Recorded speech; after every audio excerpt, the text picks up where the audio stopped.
તાપીના સોનગઢ પાસે પેસેન્જર બસ અને રેતી ભરેલી ટ્રક વચ્ચે અકસ્માત સર્જાયો હતો। આ અકસ્માતના કારણે લોકોમાં ભયની સાથે આક્રોશ પણ જોવા મળી રહ્યો હતો। ત્યારે સવાલ અહીં એ ઊભા થાય છે કે જીવલેણ કટ કોના આશીર્વાદથી બંધ કરવામાં નથી આવ્યો।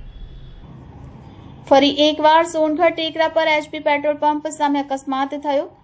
સદનસીબે અહીં કોઈ જીવલેણ દુર્ઘટના ન બનતા પેસેન્જરોએ રાહતનો શ્વાસ લીધો હતો।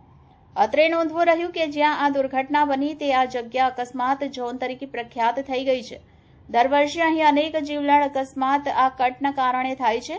અનેક વખત આ કટ કાયમી બંધ કરી લોકોના જીવ જતા અટકાવવા માંગ ઉઠી છે, પરંતુ કરોડપતિઓની તિજોરી ભરવા, સ્થાનિક સ્ટોન ક્વોરી વાળાઓને ફાયદો પહોંચાડવા સામાન્ય અને ગરીબ મધ્યમ વર્ગના લોકોના જીવને મુશ્કેલીમાં મૂકવામાં કોને રસ છે તે મોટો સવાલ અહીં ઊભો થઈ રહ્યો છે।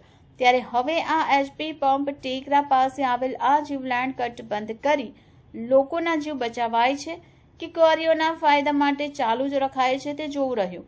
બસ ડ્રાઈવરે હોર્ન માર્યો પણ ટ્રક વાળો ઘૂસી આવતા અકસ્માત સર્જાયો હતો એમ બસમાં સવાર એક મુસાફર કે જે સોનગઢથી વ્યારા જઈ રહ્યા હતા એમણે જણાવ્યું હતું। શું સ્ટોન ક્વોરીઓ માલિકોની તિજોરી ભરવા કાળમુખો કટ બંધ નથી કરવામાં આવી રહ્યો? જ્યાં આજે અકસ્માત સર્જાયો તેમાં સદનસીબે કોઈ જાનહાનિ થઈ નથી, પરંતુ પેસેન્જર ભરેલ આ બસ સાથે જો કોઈ મોટી દુર્ઘટના થઈ હોત તો અનેક જીવ જઈ શક્યા હતા। અને જો આવું થાત તો જવાબદારી કોની? જિલ્લા traffic police, Songadh police, Songadh મામલતદાર, ટોલ નાકો, ક્વોરી એસોસિએશન, તાપી જિલ્લા કલેક્ટર?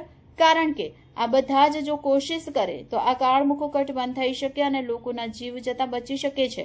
તો આ લોકો આવું કોના ફાયદા માટે કરે છે તે તપાસનો વિષય કે પછી બધાના હપ્તા ચાલે છે એવું તો નથી ને? એ પણ તપાસનો વિષય છે।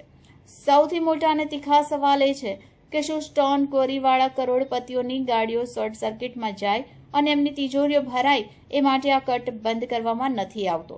દર વર્ષે અહીં આટલા બધા અકસ્માત થાય છે છતાં કેમ અહીં આ કટ બંધ કરવા આજ દિન સુધી પગલાં ન લેવાયા? આજે ભલે કોઈ જીવ ન ગયો એ સારી વાત છે, પણ આ કટના કારણે ભવિષ્યમાં કોઈ અકસ્માત થયો અને એમાં કોઈનો જીવ ગયો તો કોના વિરુદ્ધ કેસ કરવામાં આવશે? ઉપર દર્શાવેલા અધિકારીઓ પર કે રોડ પર નીકળનાર મૃત્યુ પામનાર વ્યક્તિઓ પર? Reporter Hetal Kokani, city gold news, Tapi. શું નામ આપનું? હિતેનભાઈ, ક્યાં રહેવાનું? બરોડા। તમે ક્યાંથી બેસેલા બસમાં? સોનગઢ થી ક્યાં જવાના હતા? વ્યારા સુધી। તો શું થયેલું આ બસનું? બસ વાળાની લાઈન પર આવતો હતો અને આ જે કટ છે આ કટ દેખાય છે, કટ માંથી નીકળી અને વચ્ચે કટ માંથી ઘુસાડી એને ટ્રક અને ઠોકાઈ ગઈ। પછી કોઈને વાગેલું ખરું? કોઈને વાગ્યું નહીં, પણ અકસ્માત થઈ શકતો હતો મોટો। બસ વાળાએ બચાવ્યો ખરો તમને? જી।